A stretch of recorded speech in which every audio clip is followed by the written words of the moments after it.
people have to understand what is exactly the job of concept artists. Concept artists are a kind of job between design, architecture, and illustration. It's a bit everything. But actually, recently, not so recently, I'm very fan of anime, Japanese animation. I'm a big fan of anime, and I don't know if you guys watch Keep Your Hand Off Eizouken or something like this.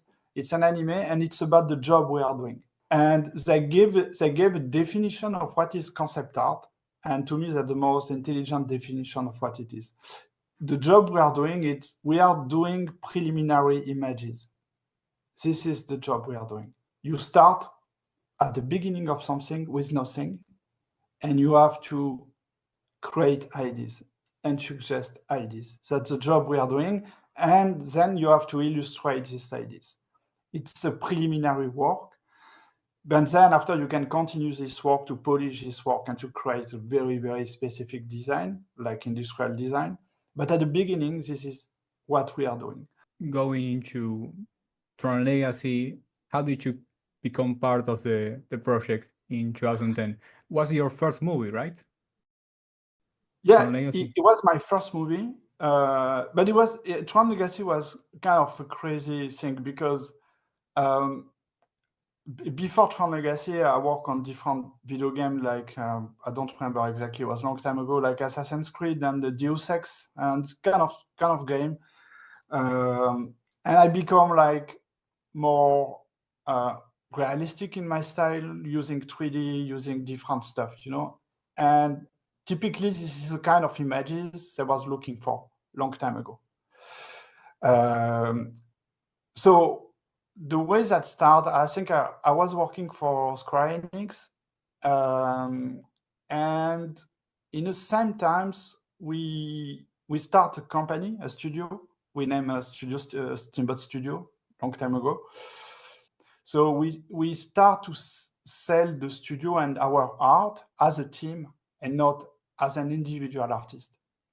So when they start TRON Legacy, Joseph Kosinski was looking for a team of people, not necessarily one artist, because the amount of images, and for this kind of movies, you need to have people, right? So, and we try to not explain him, but we try to sell what we were doing, like all together as a team. If you want Sebastien or you want Thierry or David, you have to hire all these people because they're working all together. And for a director, it's very cool because he can have a strong team. These people know how to work together because they are friends and they work since a long time together. So, and he offers the job. And we start together. We split the team between LA and Vancouver, and I was part of the Vancouver team. And it was cool because the LA team was more like, in my souvenir, was more focused on all the green screen treatment for the background stuff. But in Vancouver, they was building all the set for the movies. So the real stuff. Right. And it was really cool because as a concept artist, when you design stuff, you have another team who build your stuff. So it's extremely cool because it's real, you can see that, you can walk and you can understand the mistake you made and how to correct this because you can touch this. But that's the way we start. And it was like super cool and a bit stressful at the beginning. Yeah, I mean, it must be very interesting because Kosinski has a background in architecture and visual design, so it must be very interesting to work with him. So how was the experience, the collaboration?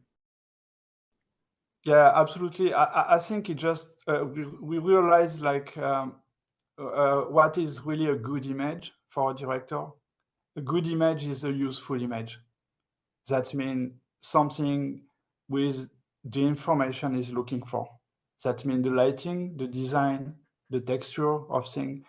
If you can develop this kind of images, it's very useful for a director. But you need to have a designer and architecture background.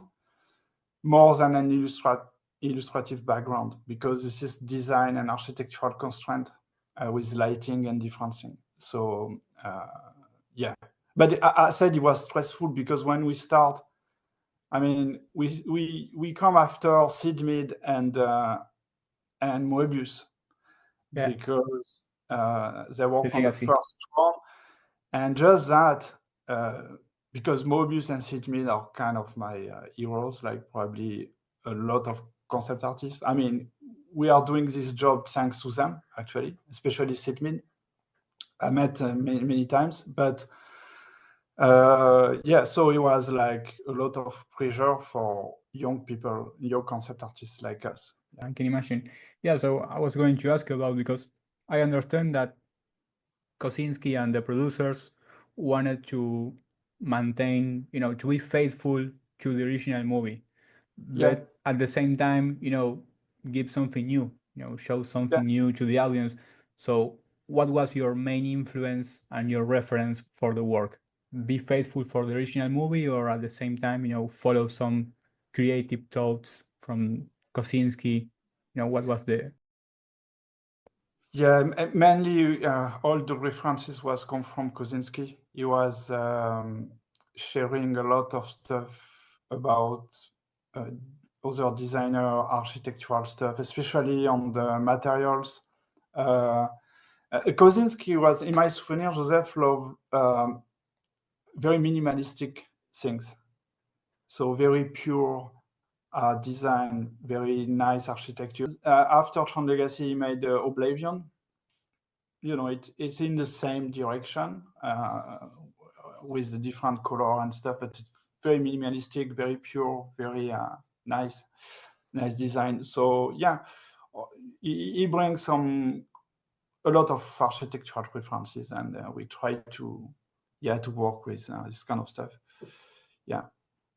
It's tricky when you iterate on something already done in the past, because you have to fit with the visions they made before, because it's a continuity, like you said, it's a legacy.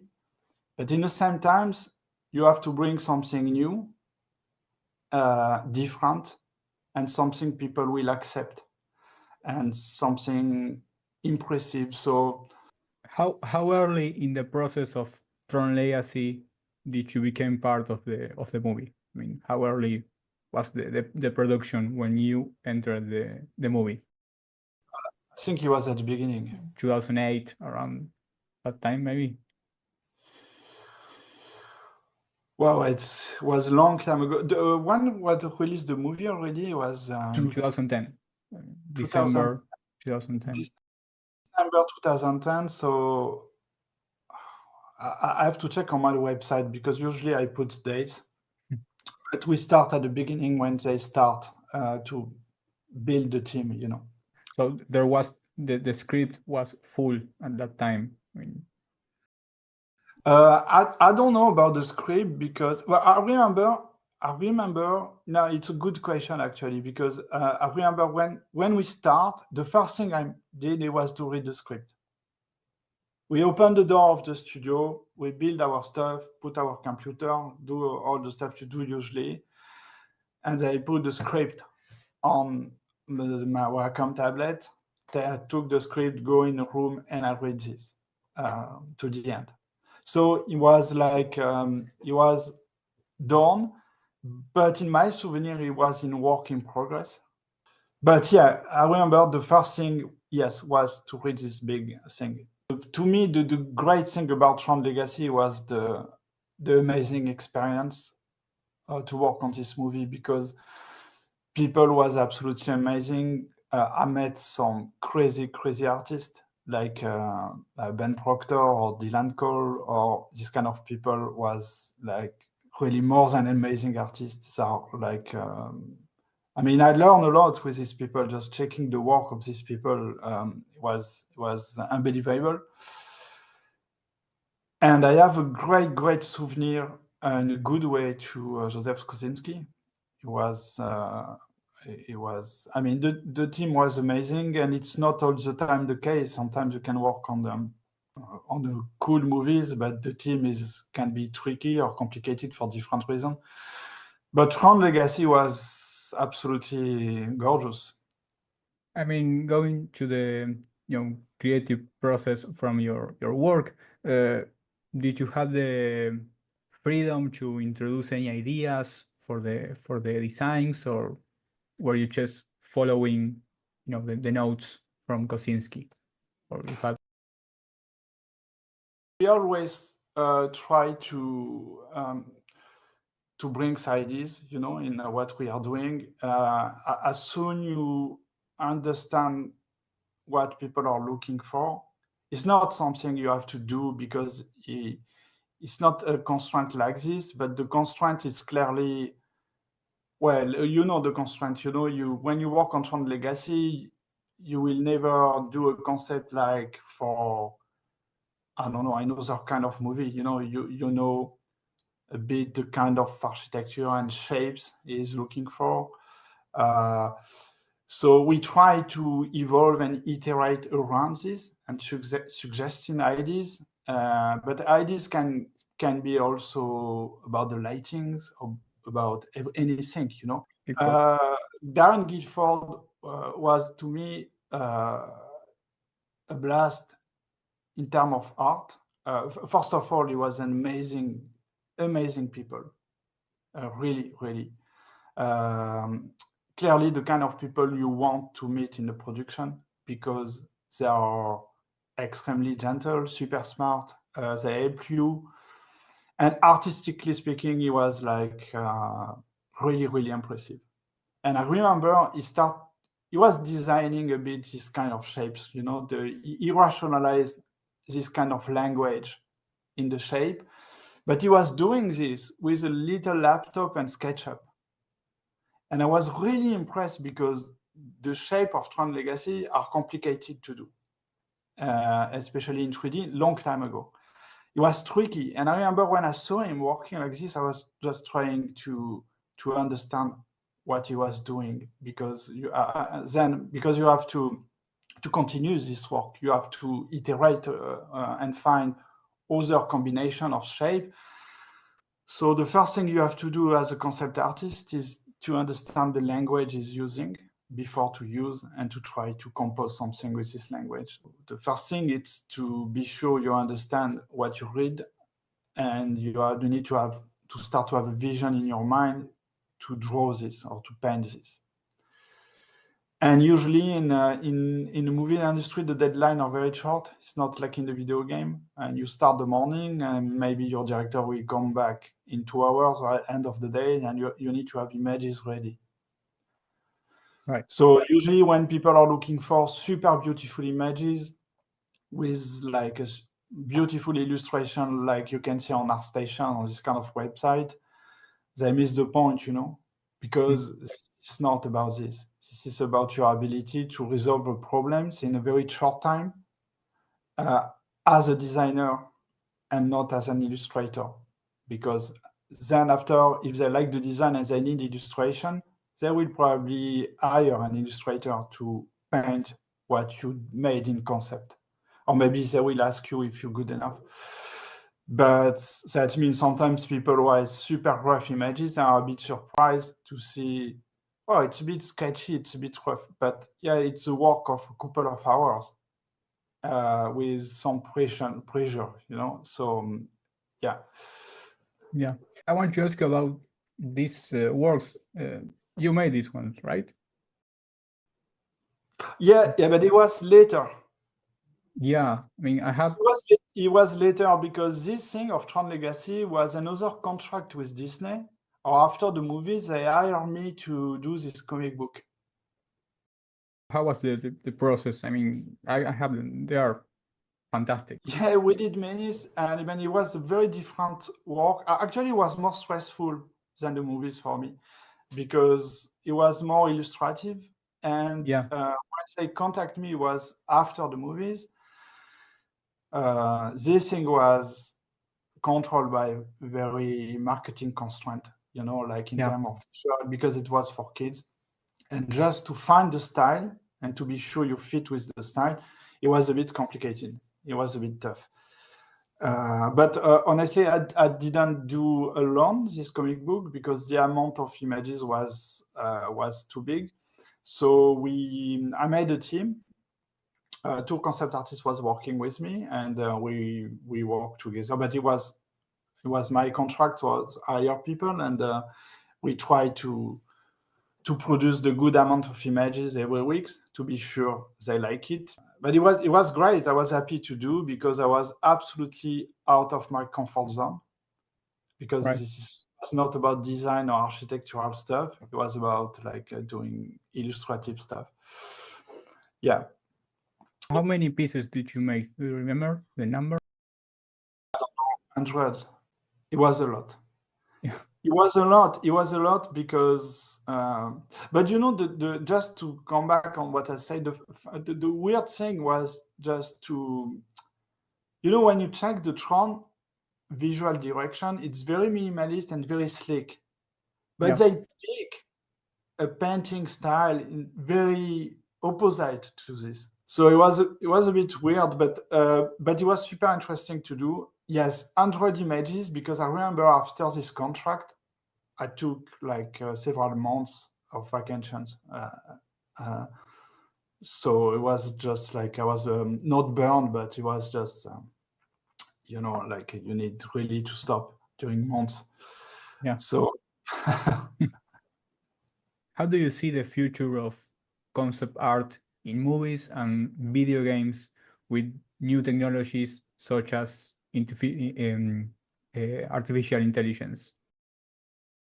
that's the question. Actually, that's the question. That's the question. It's a very tricky question, because my point of view of this question, it's nobody can predict, because we are talking about prediction. And when you read stuff on internet, or you go on internet and see people talking about this AI stuff, basically you have prophet. People who predict the worst, and people who predict a miracle. And in my experience, show it's never like this. People are afraid by the worst and expect the best, but the life is never the worst or never the best, rarely. I mean, it's a kind of back and forth difference. I mean, it's very relative. I don't think it's working like this. Personally, as a designer, I'm not using any AI in my work. Artistically, I'm not using it, but also for legal issue in a company and on the studio, because AI used the, you know, train with the work they maybe should not. So it's a legal issue, big legal issue process. And the problem is you probably already try to use AI. I already do personally, not for my work, but because I'm curious to use like different things. For example, I test like a different kind of AI for anything, like for the text, or for like, even I take a look to this generative AI about images, what they are doing, because I want to understand I don't want to judge this thing. I want to understand how this thing works. So it's the LLM technology. It's a specific things, and the way that work, it's specific, right? So people sometimes judge this, but they don't understand how this thing work. They don't understand how AI work. So I have the chance to have a lot of friends who are programmers in AI stuff. So I have a better understanding of how this thing work. But for now, the problem is, for now, AI is not intelligent. So when people name this artificial intelligence, it's kind of cognitive bias, you know. And because some people think it's intelligence, they can't understand what it is, because it's a mental, you know, they are possessed by a kind of mental image about the AI. But the problem is when you use an AI for the stuff we are doing. In the human society, you have creative people and not creative people, whatever what they are doing. Some artists are not creative. some, the people sometimes think artists are creative, but not all the time. You can have like creative engineers, creative like YouTubers like you. You can have creative, and some people are and some people are not. It's not necessarily linked to a specific job. It's a kind of mindset people have to be curious and to challenge their intelligence with the creativity. So to me, creative people will use an AI in a creative way. And the other will continue to generate unuseful thing. And I'm sure if you take like bright people, creative people, they will find a way to use in a very intelligent way an AI.